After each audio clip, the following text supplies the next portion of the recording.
Alrighty then, time to begin priming.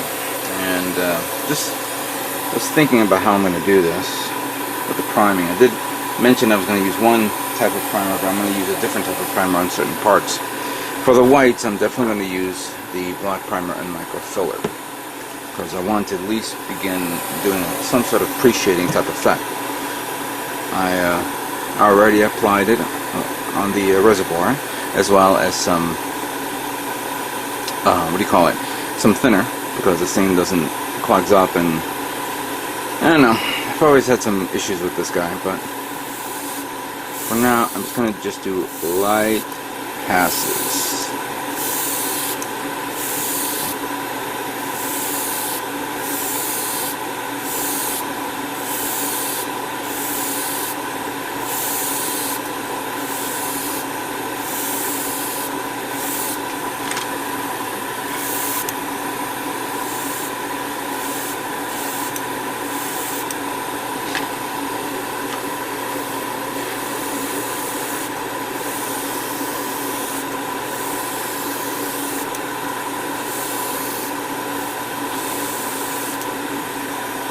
Looks good. I'll review it later on, of course. We're going to be working on the, let's see here. This is the backpack, of course.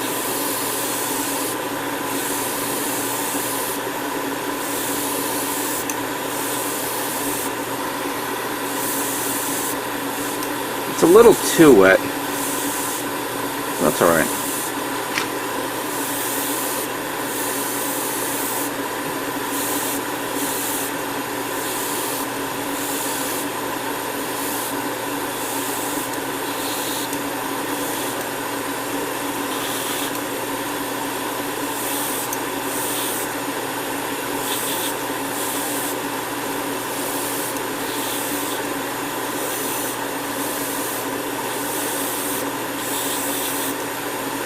Now, since this thing is reversed, it could either be one way or the other. I don't know which I'm going to use, so I'll do both either way, just to get out of the way. I'll try the bigger parts first, like the shield. Let's see how I'm going to do this.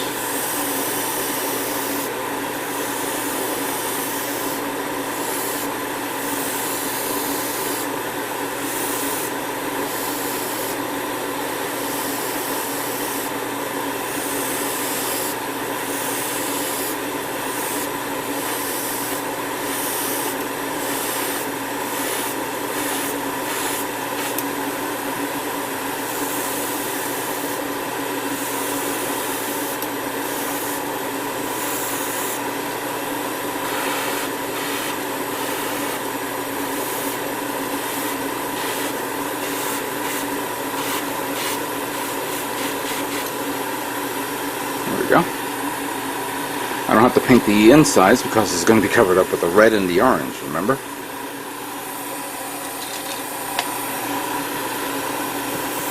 This is from the beam rifle.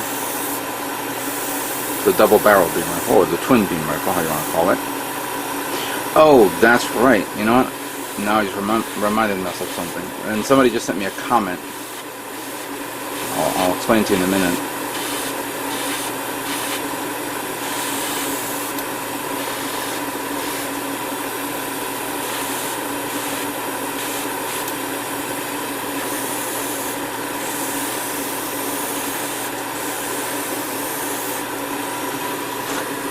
Somebody mentioned to me, will I be painting the little rivets here? I'm going to do that right now by applying a little bit of black, but I'm going to have to wait until it dries, and I'll see if I do a little bit of a reflectiveness later on. Right now it's a little too wet, so I'm going to give it another pass later on, so that way it will look like there's like a chrome part there.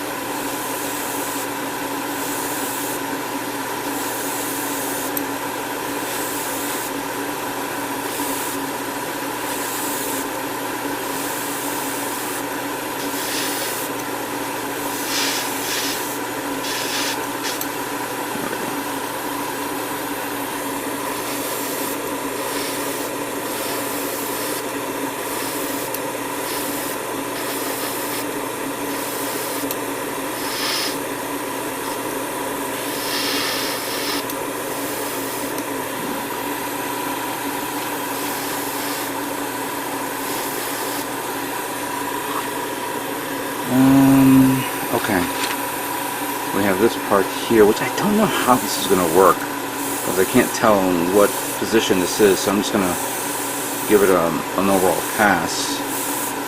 But this, I know this is the back area. I'm going to try to gloss this area up as best as I possibly can. And if I have to, obviously I'll redo it again. Because in that way, I will reflect that part as well. Let's do this one more, and then that's it.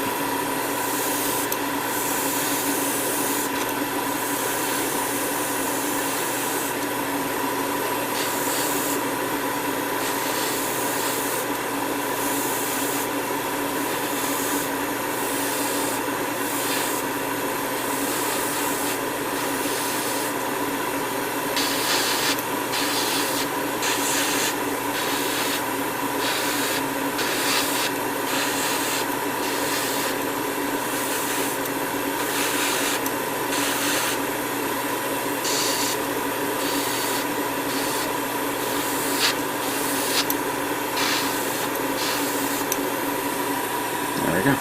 Alright, so give me some time, of course, to continue working on these parts, and then we'll move on to the next series of parts that I have to paint. Or excuse me, prime.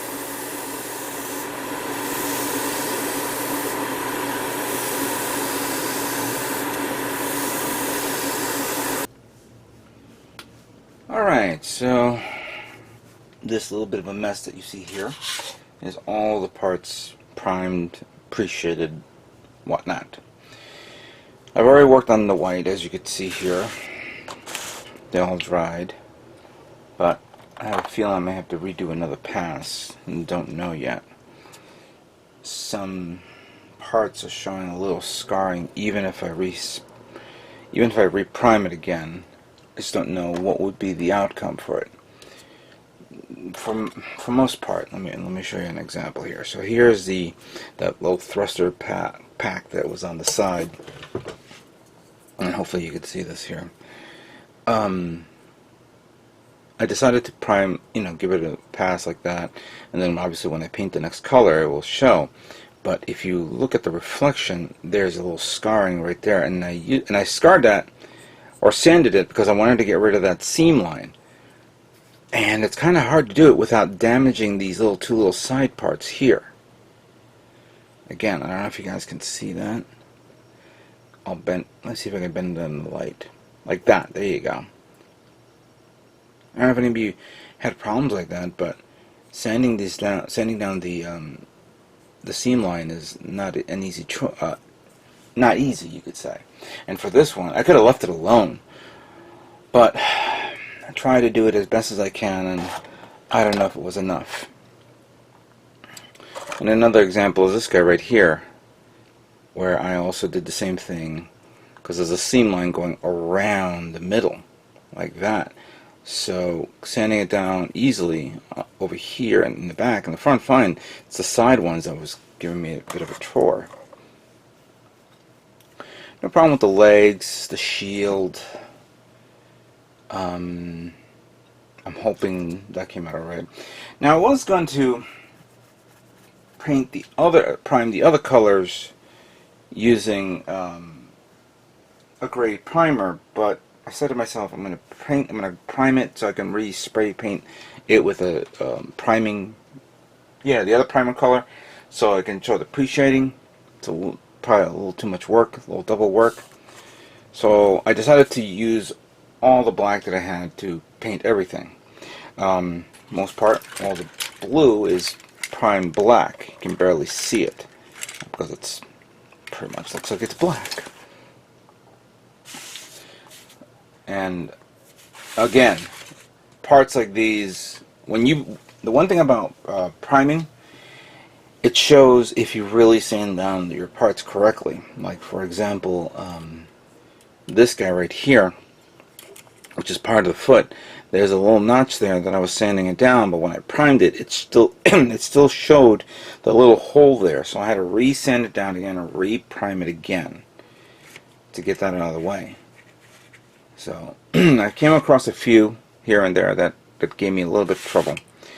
The red and the orange came out good. Oh, something fell off. So here's the red part of the shield, which of course is appreciated. And here's the orange part, appreciated.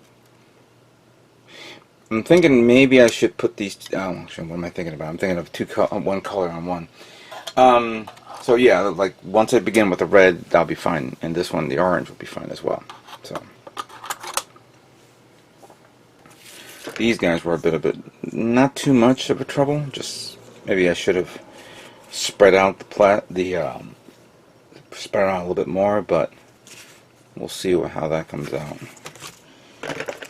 Same holds true with the orange parts here and all the red parts. Now here's the thing where I need to look at it individually. I need to look at the sides and see that when I sanded it down, it came out okay. If it didn't, that means I need to re-sand them down again. So I'm going to review each and every one of them. Hopefully I don't lose my placing here with this sticky thing. And then we'll move on with the next color of paint. It's a bit of a chore. A lot of parts here. The only thing I did not prime is the inner frame because I don't have any more alligator clips. So I'm hoping to get all the armor done, then move on to the inner frame and then assembly.